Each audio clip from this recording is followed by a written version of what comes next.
here is that most people who call themselves pantheists really don't worry about things like this. It's much simpler for us, much simpler for us.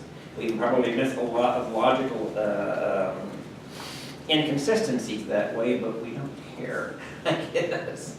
At any rate, Spinoza himself goes to great lengths to show that the two attributes of thought and extension by which we pick out the one substance as God or nature, are nonetheless at the same time irreducibly different.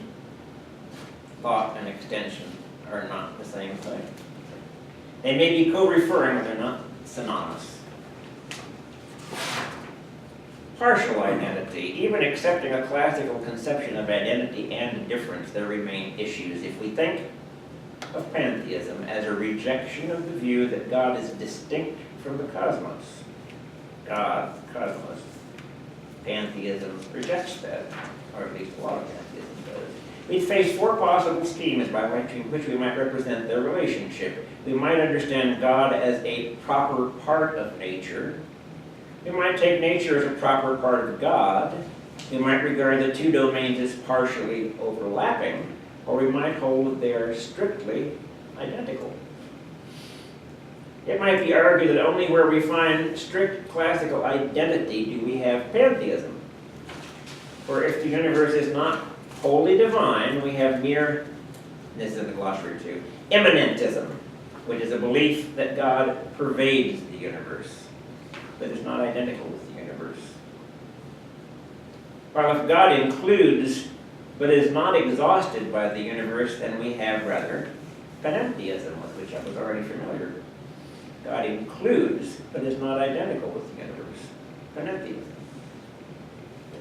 It may be allowed that there are metaphysical schemes for which the range of overlap between divinity and the cosmos is so small that they fail to capture the spirit of pantheism. For example, a worldview in which God were understood as the vital spark that animates an otherwise dead and emotionless cosmos, or a worldview in which the cosmos were merely one small fraction of the being of God.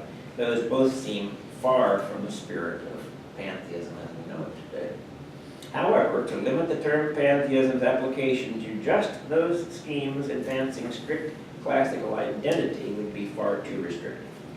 Such strict identity is virtually impossible to define due to the extreme difficulty of stipulating what would count as an acceptable and what is an unacceptable sense, part, aspect, or element of difference. While some pantheists conceive of deity as the collection of things that make up the universe, many others have found this approach to be inadequate and maintain that in some important sense the whole is greater than the sum of its parts. The finite things we encounter around us and are happy enough to describe as parts of nature, we feel less happy to think of as parts of God.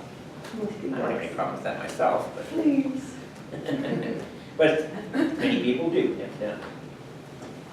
Such theorists may also reject the charge that their way of thinking is pantheistic, maintaining that the proper lesson to draw is not one of the transcendence of the holistic view, but rather one concerning the degree of unreality or abstraction involved in any distributed view.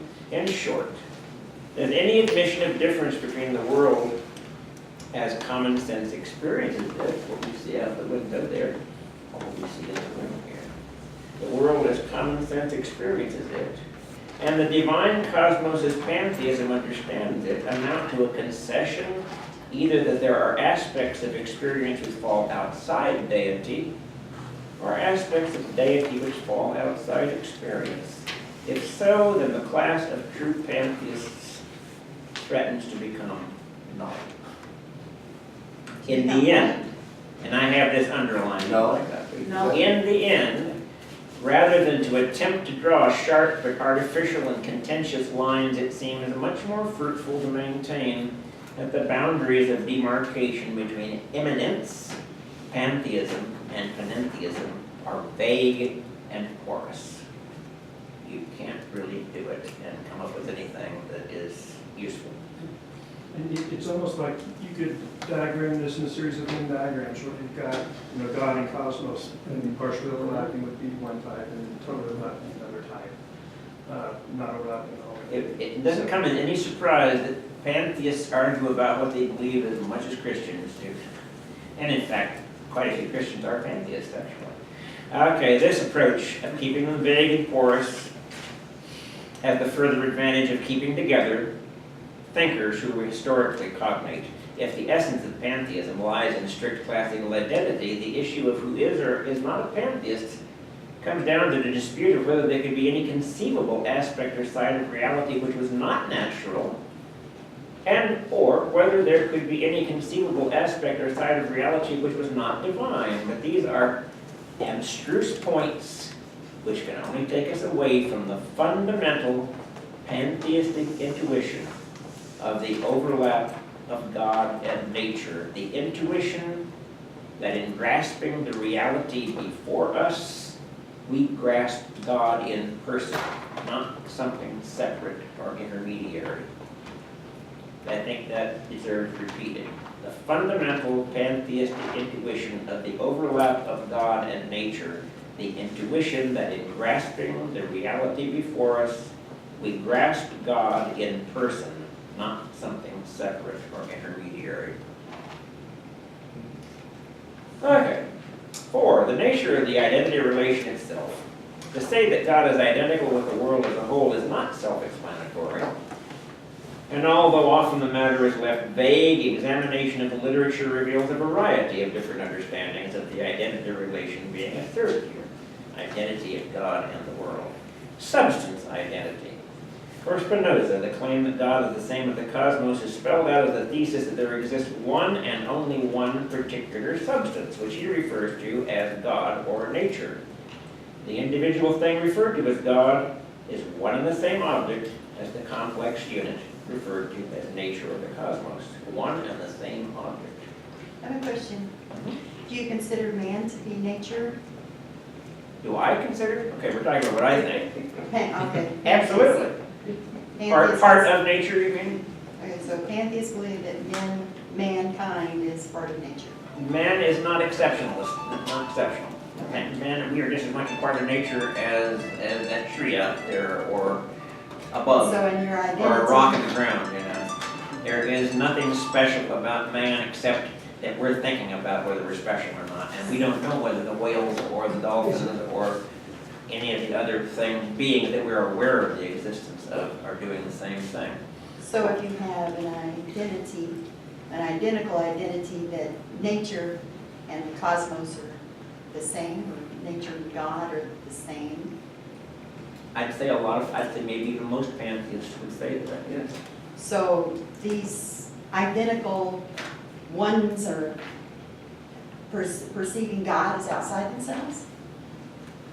No, God is not outside yourself if you're a pantheist. Most pantheists, would you say this, Gregory? Most pantheists would say God is.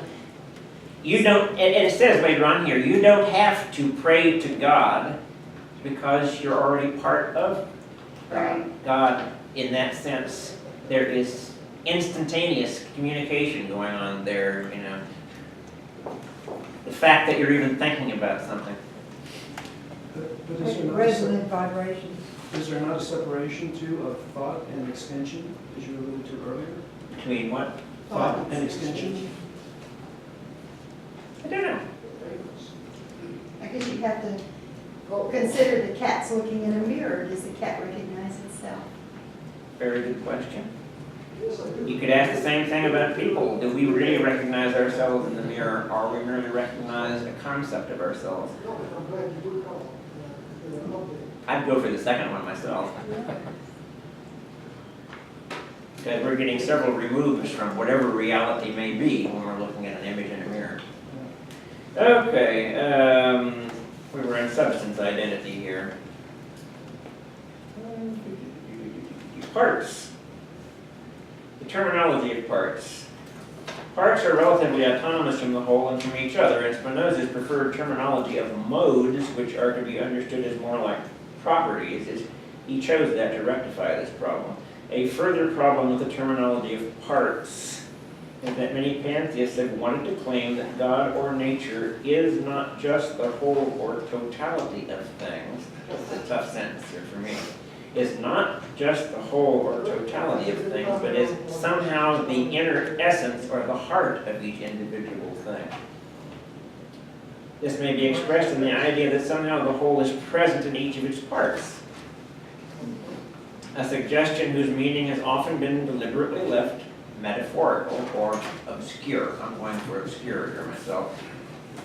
In Western philosophy, Spinoza's formulation of the pantheistic position has become so influential as to almost completely define the position. But while practically all pantheists are monists of some sort, not all are substance monists, and there do exist alternative ways of expressing identity beside the head count of the number of particular entities. Monist is in your glossary, by the way. I had to refer to my glossary one time.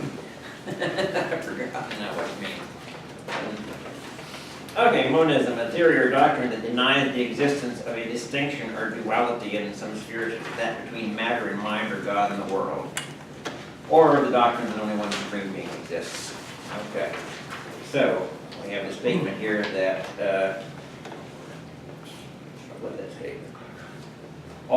Practically all pantheists are monists of some sort, but not necessarily substance monists. Spinoza came by it honestly because that's one of the great Jewish insights. And I believe what they meant when they say God is one. Mm-hmm. Not one among many gods, or the one God, but God is one, is a unity. Yep, and that has been a revelation or an inspiration, I guess, in more than one religion, certainly. Okay, being itself. There is a long theological tradition in which God is regarded as being itself rather than one among others. Oh, I already read that. Okay. Oh, no, I haven't. Okay. Such a conception. All right, let me go back to the beginning here because I'm confused. God is regarded as being itself rather than one being among others. Stop and think about that idea. Being itself, not one being among others. God.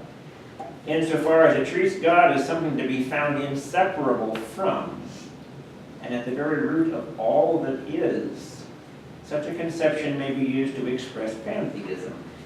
While a conceptual distinction may be drawn between the totality of things and being itself, it's clear that neither of these could have any reality except in and through the other.